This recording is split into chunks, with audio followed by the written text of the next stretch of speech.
In this video, I want to show you my installation of the Dualsky CRS3500MKIII on my Anthem from BJCraft and how to calibrate the Dualsky Summit 100HB speed controller.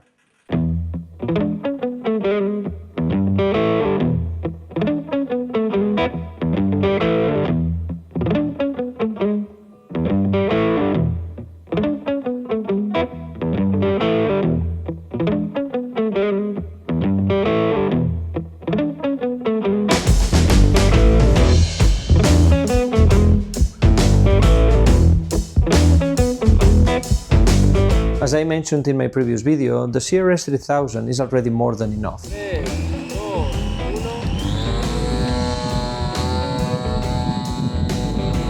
It's powerful, smooth, efficient, and honestly perfect for modern F3As.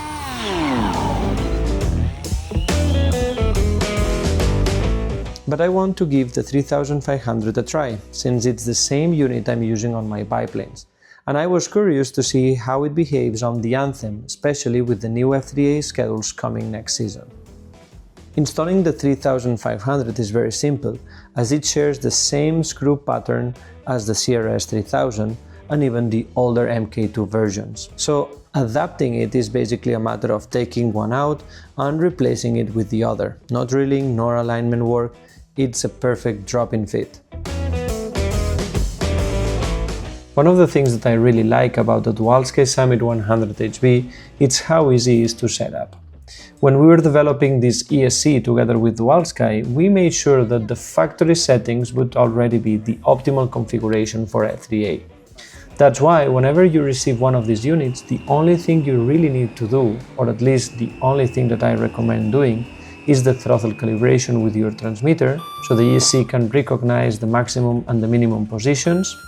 Then simply check the rotation direction of the motor, and finally move to the radio setup to fine-tune your throttle curve and set your idles.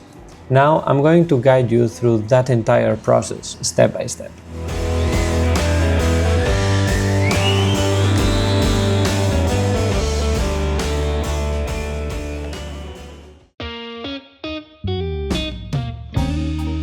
Once you have everything connected, motor, ESC and the ESC to the receiver, the next thing you need to do is to power on your transmitter, power on your receiver, and then put your throttle position to 100%. Recommended to check on the monitor servos that your throttle is indeed at 100%. After that, we connect the main battery.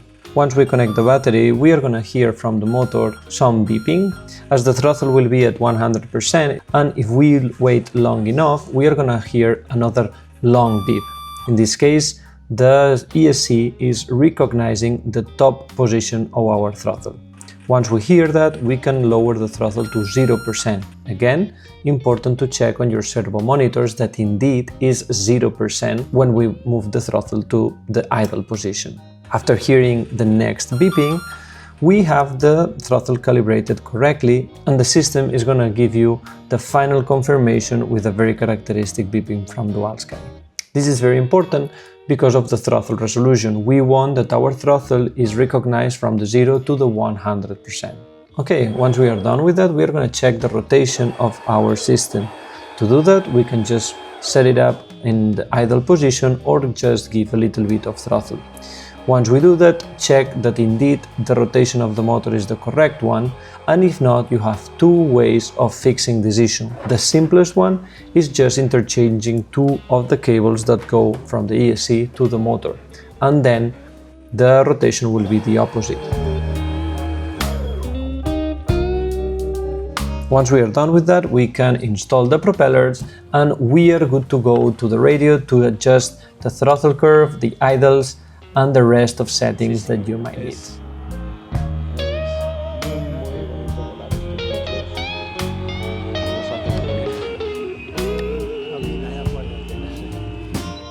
When setting up the throttle for F3A and ContraDrive systems, I try to keep things as simple as possible. The first thing I adjust is the throttle curve. I like to work with a single curve with multiple points, so I can fine-tune the throttle output for each stick position and make it feel exactly how I want in flight. The second thing I adjust is something available on Futaba radios, which is the throttle speed. Inside the throttle curve menu, you can set both the in and out speeds, meaning how fast the throttle responds when you go from 0 to full power and when you come back from full power to idle. By slowing it down slightly on the way up, you get a smoother, more progressive feel on the throttle, and you're also a bit gentler on the mechanics, whether you are using ContraDrive systems or a single drive motor. It's important though not to slow down when you reduce power. When you pull the throttle back, it should respond as quickly as possible for safety reasons.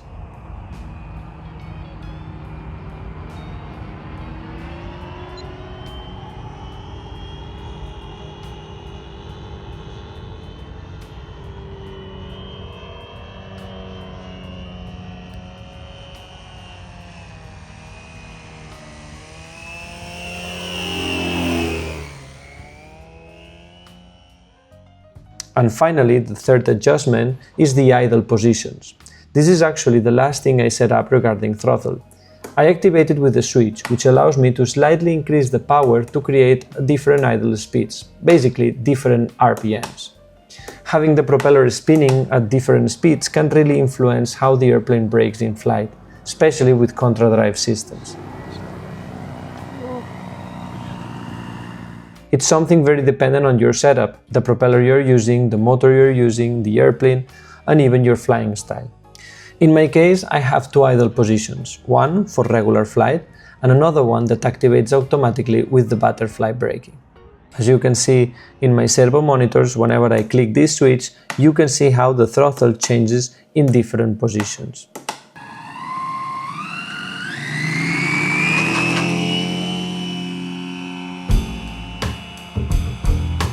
And this is how you calibrate the Dualsky Summit 100 HB.